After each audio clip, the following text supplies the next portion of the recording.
Bismillahirrahmanirrahim. Assalamualaikum warahmatullahi wabarakatuh. Perkenalkan, nama saya Muhammad Hilman Rahman. Saya selaku ketua dari kelompok 2 yang beranggotakan Muhammad Afdari Zakwani, Muhammad Fikri Maulana, Muhammad Jelang Adan, Lutfiah Fitriani, Munawarah, dan Kharisa Sajidah. Di sini kami akan mempresentasikan penelitian kami yang berjudul Implementasi Multimetode Menghafal Quran di Pondok Pesantren Al-Hilal 7, Cipadung Wetan, Kecamatan Panjaitan, Kota Bandung. Untuk memenuhi syarat tugas akhir daripada mata kuliah Manajemen Rumah Quran dan Tahfidz yang diampu oleh dosen Dr. Haji Asep Ahmad Fatur Rahman, LC MAB. Baik, sebelum menuju kepada pembahasan inti, di sini saya akan menjelaskan secara singkat tentang latar belakang daripada penelitian kami.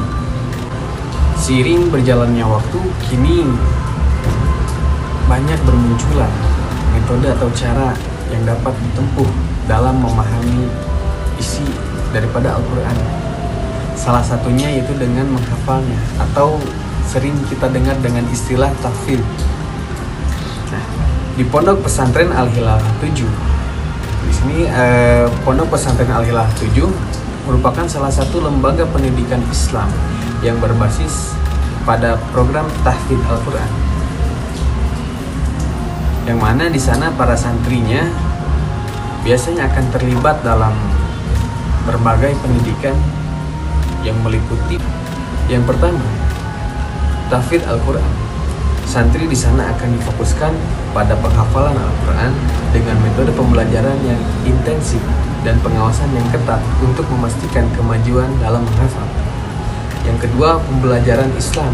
Jadi selain tahfidz, para santri di sana juga akan diberi pemahaman tentang pemahaman Islam, baik dalam segi fikihnya, dari segi tajwidnya, akidahnya, sejarahnya, dan pelajaran-pelajaran Islam yang lainnya.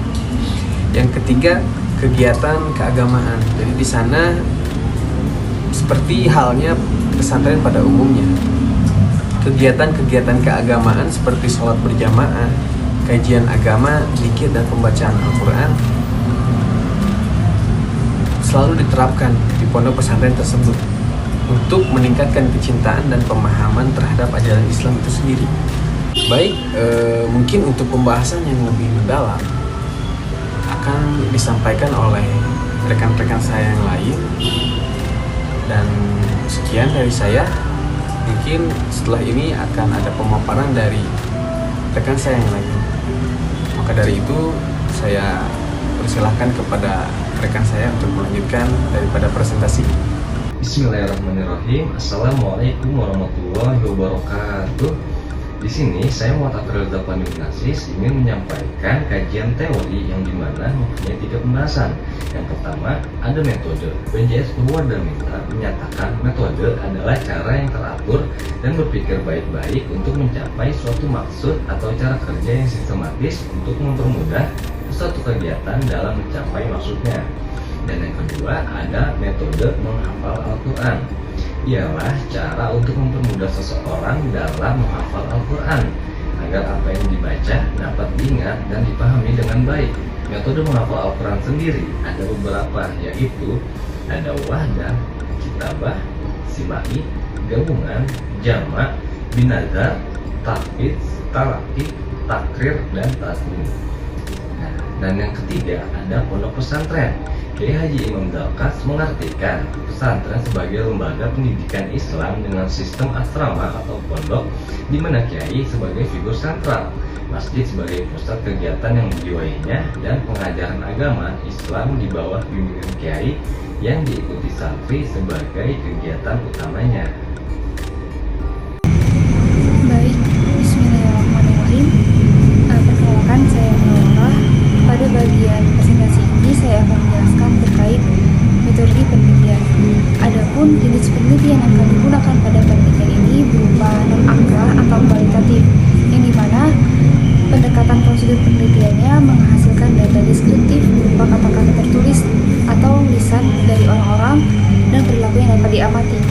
Kemudian Kemudian pada pendekatan penelitian ini kami menggunakan pendekatan studi kasus, melihat secara langsung bagaimana keadaan di lapangan dengan melakukan wawancara, observasi, dan dokumentasi. Kemudian untuk lokasi penelitiannya kami mengambil lokasi bertempat di Pondok Pesantren Al-Hilal 7, Cipadung Wetan, Kecamatan Panjaitan, Kota Bandung. Kemudian pada data dan jenis data yang dimana merupakan sebagai sekumpulan informasi, fakta-fakta atau simbol-simbol yang menerangkan tentang keadaan objek pada penelitian tersebut. Kemudian pada penelitian ini kami menggunakan dua sumber data, yaitu sumber data primer yang berupa langsung pada kejadian objek penelitian tersebut, yang dimana kita dapat dari wawancara dan observasi langsung dengan pimpinan, pengajar, dan santri Pondok Pesantren Al-Hilal 7. Kemudian pada data sekunder kami mengambil dari perantara seperti dokumen, literatur, dan penelitian terdahulu yang berkaitan dengan penelitian ini. Kemudian untuk metode pengumpulan data kami menggunakan 3 metode. Yang pertama ada observasi, yaitu melakukan pengamatan yang dilakukan sebelum adanya penelitian tersebut, melihat keadaan dari lokasi penelitian itu Pondok Pesantren Al-Hilal 7. Kemudian setelah pengamatan itu dilakukan, kami melakukan wawancara yang dimana kami mengambil dari pimpinan Pondok Pesantren Al-Hilal 7, kemudian pengajar dan santri yang belajar di Pondok Pesantren Al-Hilal 7 tersebut. Kemudian barulah kami melakukan sesi dokumentasi yang terkait dengan kegiatan dari pondok tersebut, kemudian dengan dokumentasi pada saat kegiatan wawancara dan dokumentasi ketika observasi terhadap Pondok Pesantren Al-Hilal 7. Kemudian adapun dengan metode analisis data yang kami gunakan, yaitu berupa interaktif yang dikemukakan oleh Miles dan Huberman, yaitu mulai dari tahapan pengumpulan data, dilanjutkan dengan reduksi data, display data, dan tahapan terakhir berupa penarikan kesimpulan.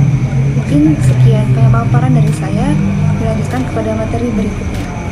Bismillahirrahmanirrahim, saya Muhammad Fikri Maulana dari kelas IAT 7C. Pada bagian ini saya akan menjelaskan tentang profil singkat Pondok Pesantren Al-Hilal. Pondok Pesantren Al-Hilal didirikan pada tahun 2002 oleh Haji Nandang, Ibu Hajah Zaujah, dan Bapak Hendra Setiawan. Pada awalnya, Pondok Pesantren Al-Hilal didirikan sebagai sebuah lembaga penerima dan penyalur zakat yang kemudian berkembang pada tahun 2009 dengan diawali pembangunan Pondok Pesantren Al-Hilal di Rancapanggung, yang kemudian hingga saat ini telah tersebar di berbagai wilayah, diantaranya Rancapanggung, di Cipadung, Sarijadi, Cirebon, Pasir Biru, Cisaranten, dan 2 pesantren di Panjaitan. Sebagai sebuah lembaga penerima dan penyalur zakat, Pondok Pesantren Al-Hilal juga mempertahankan perannya tersebut hingga pada tahun 2012 Pondok Pesantren Al-Hilal menjadi sebuah lembaga yang profesional dengan ditandai SK Nazir Badan Wakaf Indonesia, SK Kementerian Agama, dan banyak surat-surat lain yang menandai bahwa lembaga Al-Hilal merupakan lembaga amil zakat profesional. Pondok Pesantren Al-Hilal yang ada sekarang seluruhnya gratis, diperuntukkan untuk para santri yang ingin menghafal Al-Quran, yang kurang mampu maupun yang yatim piatu ataupun yang memang memiliki keinginan untuk menghafal Al-Quran. Karena seluruh dana yang ada di Pondok Pesantren Al-Hilal merupakan usaha mandiri milik pondok pesantren, sehingga para santri di pesantren Al-Hilal sama sekali tidak dipungut biaya. Adapun sumber dana tersebut adalah berasal dari para donatur, kemudian badan usaha mandiri yakni percetakan buku, peternakan domba akikah dan cateringnya, kemudian produksi telur asin, dan keluarga pendiri pondok sendiri. Mungkin sekian yang dapat saya sampaikan, kurang lebihnya mohon maaf. Dilanjut kepada penjelasan berikutnya. Hai, perkenalkan nama saya Lutfia Fitriani dari kelas IAT 7C. Kali ini saya akan menyampaikan penjelasan terkait hasil temuan dan pembahasan penelitian yang sudah kami lakukan beberapa hari yang lalu. Baik, di kesempatan kali ini sesuai rumusan masalah yang sudah disebutkan, saya akan memaparkan penjelasan dari para pengajar terkait implementasi multimetode yang diterapkan beserta dengan hambatan dan solusi yang digunakan di Pondok Pesantren Al-Hilal 7 ini. Langsung saja berbicara mengenai implementasi multimetode, Mungkin sudah dijelaskan sebelumnya bahwa di pondok pesantren ini belum memiliki aturan khusus terkait metode pengajaran Al-Quran yang dipakai. Maka para pengajar pun membawa atau mengajarkan Al-Quran dengan metodenya masing-masing. Dari hasil wawancara bersama 4 guru pengajar yang tersebar untuk mengajar 4 kelas, yaitu kelas Iqra A dan B dan kelas Al-Quran A dan B, kami menemukan 2 metode yang dipakai dalam pengajaran Al-Quran, yaitu metode Tikrar dan metode Talaki. Yang mana metode ini secara umum bisa diikuti oleh seluruh santri yang ada di pondok pesantren ini. Metode ini juga dipakai oleh para pengajar berdasarkan kemampuan para santri dalam belajar, terutama menghafal Al-Quran. Jadi, para pengajar pun menyesuaikan dalam metode yang diajarkannya. Metode ini dipakai hanya untuk kelas Al-Quran yang mana sudah memiliki hafalan. Sistem pembelajaran di pondok pesantren ini bertahap. Jadi, ketika santri sudah naik level dari segi membaca dan menghafal, santri berhak untuk naik kelas. Sama saja seperti layaknya kelas di sekolah. Tidak ada perbedaan dari segi kelas, hanya saja di kelas Iqra karena kebanyakan anak-anak SD itu lebih ke belajar sembari bermain. Kadang-kadang biar tidak boring belajar Quran, para pengajar juga memasukkan games di sela-sela pembelajarannya. Dari segi hambatan dan kendala, para pengajar tidak bisa memastikan secara spesifik dalam menyebutkan kendala dan hambatan. Karena dari segi hafalan saja, kemampuan menghafal Al-Quran para santri itu berbeda. Dan ini juga yang menjadi hambatan. Solusinya sebagai pengajar harus terus memberi semangat dan motivasi supaya anak tetap senang belajar dan menghafal Al-Quran. Sedangkan hambatan lainnya seperti telat masuk kelas, kadang ada yang absensinya bolong-bolong, itu juga kerjasama bersama dengan orang tua untuk terus memberi dorongan dan dukungan terhadap para santri yang ada di pondok pesantren ini. Sekian dari saya, kurang dan lebihnya mohon maaf. Next, dilanjut ke pembahasan berikutnya. Bismillah, perkenalkan nama saya Khalisa Sajidah dari kelas 7C. Melanjutkan pembahasan, di sini saya akan menjelaskan sedikit hasil wawancara dengan para santri. Peneliti melakukan wawancara dengan 4 orang santri yang merupakan santri aktif yang tergabung dalam OSPA atau organisasi santri penghafal Al-Quran di rumah Tahfiz Al-Hilal 7 ini. Berdasarkan hasil wawancara, implementasi penggunaan metode yang digunakan dalam menghafal Al-Quran sesuai dengan kemampuan para santri. Selaras dengan perkataan para pengajar, metode yang digunakan adalah metode talaki. Selain membantu untuk memantau para santri di rumah, peran orang tua juga ikut andil dalam mendukung kegiatan para santri khususnya dalam menghafal Al-Quran.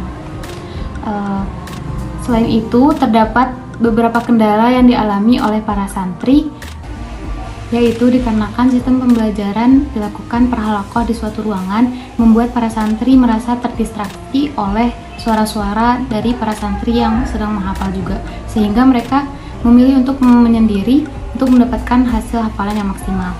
Mungkin sekian penjelasan dari saya, dilanjutkan ke pembahasan selanjutnya. Assalamualaikum warahmatullahi wabarakatuh. Baik, saya di sini akan memaparkan tentang kesimpulannya. Adapun beberapa kesimpulan yang bisa diambil dari penelitian ini adalah sebagai berikut. Yang pertama, struktur pembelajaran agama yang terencana.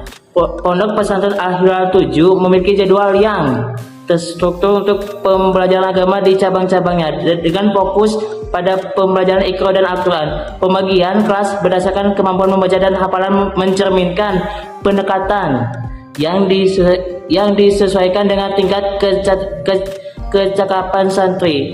Yang kedua, metode pembelajaran yang beragam. Ada berbagai metode yang digunakan seperti pengulangan, talaki, dan iktikrar.